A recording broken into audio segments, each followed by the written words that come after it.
We just talked about Dame Dash, but Dame Dash was again. He appeared on the Breakfast Club and talked to Charlamagne the God and Envy. I didn't watch the whole thing, but Charlamagne. But let's analyze this explosive exchange, examining the underlining tensions, if you will, of the validity of Dame's arguments. So this interview raises some serious questions, I guess, about the public discourse around personal attacks. However, could Dame's provocative stances actually be a catalyst for necessary dialogue? So let's talk about specifically what he's talking about here and then go a little bit deeper. The way you keep interrupting me, the way you keep saying things that aren't true but don't know. Like what? What did I say that's not true? Let me say what I'm saying. I was still talking. Okay? So, because when y'all do that, I forget what I'm going to say because I be like, But you're not saying shit, No, you don't think, of course you don't think that. I think you're gay. That's fine. I'm not going to lie. After the Puff stuff, let me say this. This is my assessment. I've never heard you say one thing bad about Jay-Z, not one. He's not in the room. You shouldn't talk about it. Don't tell me what to do. You said you shouldn't talk about it. You're interrupting me. Now you're doing the girl stuff. I know him. I'm giving you an example. Right? You used to know him. Can I talk? You're upset. Can I talk? I'm upset. Can I talk? Because you talk bad about a lot of people, but you never said one time. And you walk around with his face on your chest. Is that a airplane shirt right now? Paper planes, yeah. I wore CEO stuff. Can I finish? No, I never seen that. Let me finish. What you mean? Let me see that. You gave him. So I'm thinking to myself, either you got a crush on this man or he's paying you. One or the other. Did you buy that shirt? Yes. You went and bought that? They didn't give it to you as much as you say nice things? You're not supposed to support black business? I doubt you bought that shirt. What you mean? Anyway. And I buy CEO So I too. think you're gay. I'm sorry. And I think you're broke. Okay. And no disrespect to gay. I just think you're broke. Like I saw. And that bothers you so much to get called broke by people. I got you. I do have a question. I'm sure it does. So that's what the segment is about. let's pose a question. Don't interrupt him now. Is Dame Dash's assessment of Charlamagne rooted in genuine concern for the culture representation that he said, or is it simply a personal attack? All right. So to add context to this. Do we need more context? Yeah, you actually did. Yeah, because there was a deeper part in the conversation where he was talking about how he thought that Charlamagne was bad for the youth. Okay. Because he offers a feminine perspective. You know what I mean? Being on there gossiping about other people and men and their money, et cetera, et cetera. And he said that, America needs a real man's perspective on things going on in the world today. He said Wendy Williams was his OG. Yeah. Which that was funny. She kind of was. Yeah. But I don't know what the hell. Yeah, you know what I mean? It was a lot to unpack. Okay, but even with that being said, is Dame Dash's assessment of Charlamagne rooted in genuine concern for cultural representation, or is it simply just a personal attack? Nah, that's just Dame talking shit, man. Like, if you watch the interview, like, Dame has certain things and criteria that they're supposed to meet to even talk to him right now. So he comes to the interview, he's like, and don't cut me off, and this, that, and the other, and blah, blah, blah. So, but Dame is not applying those same talking techniques whenever they're talking to him.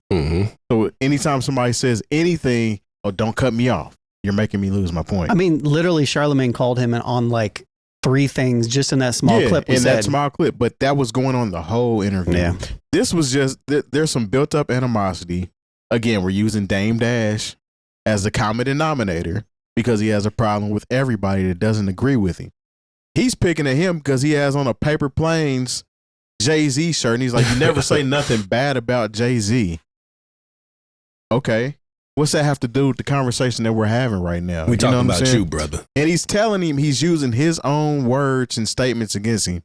We're not supposed to talk about another man who's not in the room. Yeah. This is coming from you. Yeah. But we're talking about another man who's not in the room. We've talked about this earlier tonight. He's just quoting him. Yeah, he's okay. Yeah, that's what he says. Yeah. But yeah, this is just Dame Dash being Dame Dash at the end of the day. Is he a narcissist? Yes, absolutely. Absolutely. We've had this entire discussion about him being a narcissist. Actually, that was the question posed. I already had that feeling, but I was just posing that because I think that answers the question. Sure.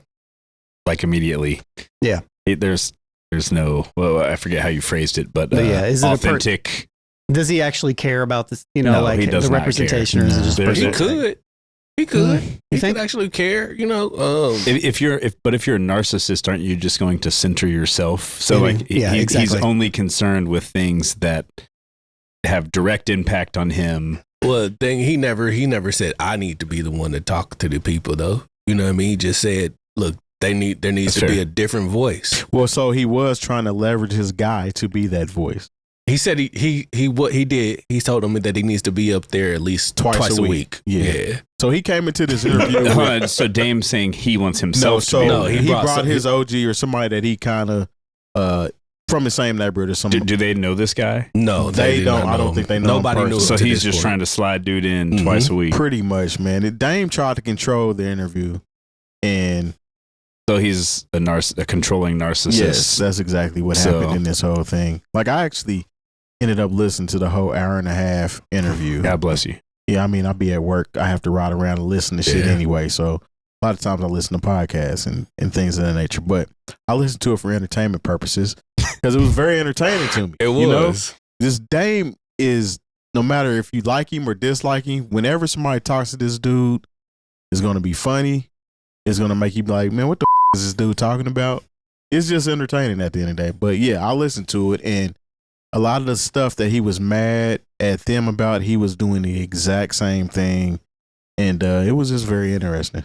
Well, see, this is where I try to shoot Dame Little Bail, even though he is just ridiculous at this point. Let's see this.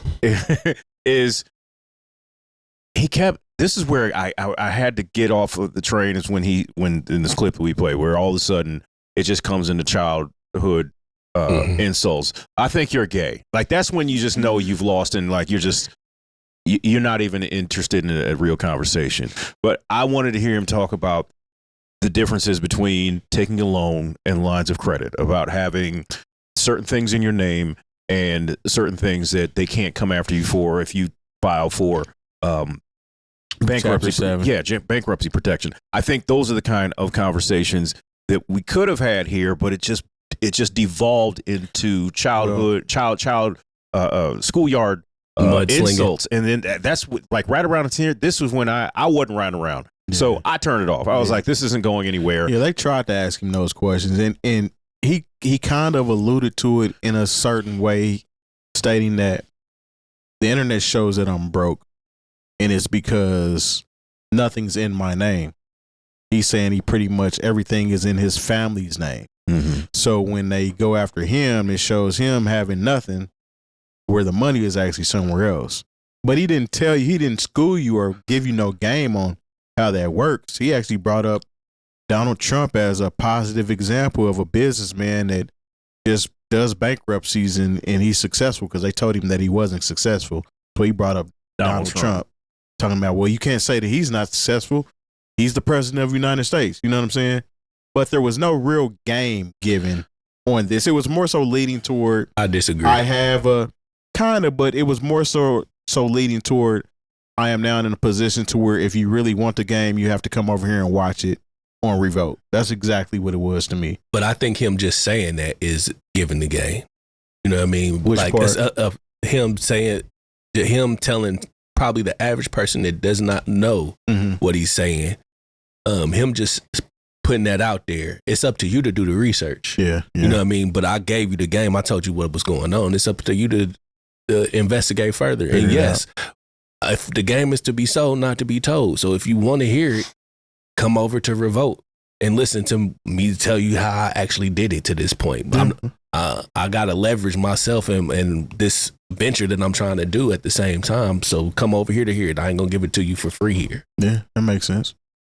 He's selling snake oil, man. He tried to sell motor oil at one point, but that didn't work. He did. And cookies. I mean, what kind of Nah, that was his son that was selling You're right. cookies. My son's got cookies. He's got equity. what kind of game does Dame have left to give us?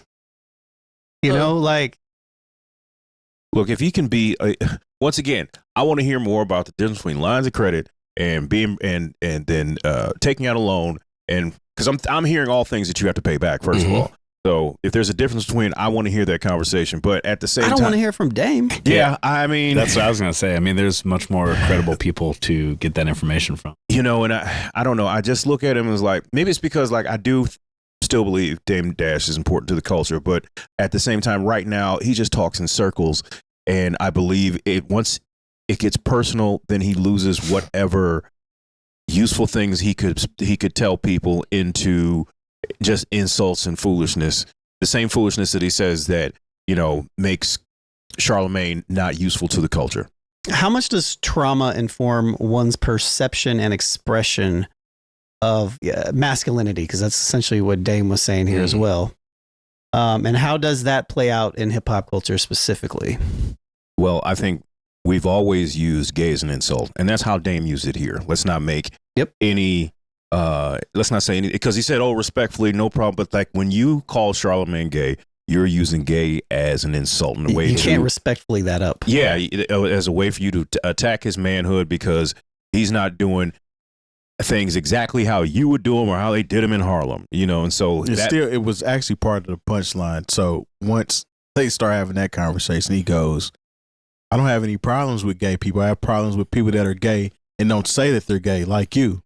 Yeah. So it was, I think that was more so part of, but I mean, you have a point, but it was, he knew what he was doing. He knew he was coming on this show to poke at them. The problem is Charlamagne is going to do the exact same thing back. Charlamagne ain't even going to say that I'm not gay. I mean, he did, but he was laughing at it. He said, good for you. Yeah. He was like, so what? A black man can't be gay?